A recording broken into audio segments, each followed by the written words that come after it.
बुद्ध भगवान एक गांव में उपदेश दे रहे थे। उन्होंने कहा कि हर किसी को धरती माता की तरह सहनशील तथा क्षमाशील होना चाहिए। क्रोध ऐसी आग है जिसमें क्रोध करने वाला दूसरों को जलाएगा तथा खुद भी जल जाएगा। सभा में सभी शांति से बुद्ध की वाणी सुन रहे थे, लेकिन वहाँ स्वभाव से ही अति क्रोधी एक ऐसा व्यक्ति भी बैठा हुआ था जिसे ये सारी बातें बेतुकी लग रही थी। वह कुछ देर ये सब सुनता रहा, फिर अचानक ही आग बबूला होकर बोलने लगा, तुम पाखंडी हो, बड़ी बड़ी बातें करना यही तुम्हारा काम है। तुम लोगों को भ्रमित कर रहे हो।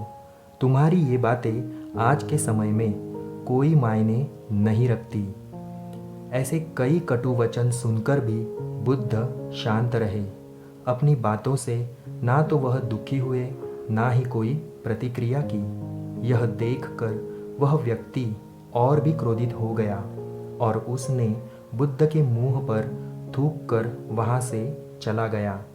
अगले दिन जब उस व्यक्ति का क्रोध शांत हुआ तो वह अपने बुरे व्यवहार के कारण पछतावे की आग में जलने लगा और वह उन्हें ढूंढते हुए उसी स्थान पर पहुंचा। पर बुद्ध कहाँ मिलते? वह तो अपने शिष्यों के साथ पास वाले एक अन्य गांव निकल चुके थे। उस व्यक्ति ने बुद्ध के बारे में लोगों से पूछा और ढूंढते ढूंढते जहां बुद्ध प्रवचन दे रहे थे वहां पहुंच गया। उन्हें देखते ही वह उनके चरणों में गिर पड़ा और बोला, मुझे क्षमा कीजिए प्रभु। बुद्ध ने पूछा, कौन हो भाई? तुम्हें क्या हुआ है? क्यों क्षमा मांग रहे हो?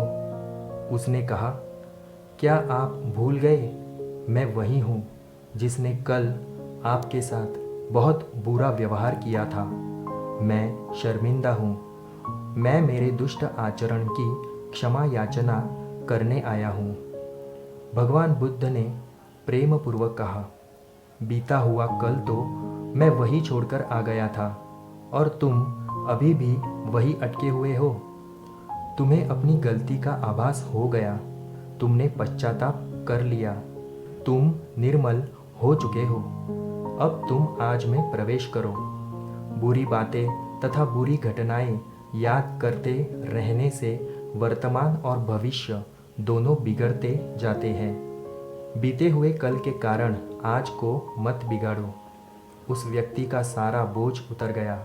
उसने भगवान बुद्ध के चरणों में पड़कर क्रोध त्याग का तथा क्षमाशीलता का संकल्प लिया। बुद्ध ने उसके मस्तिष्क पर आशीष का हाथ रखा।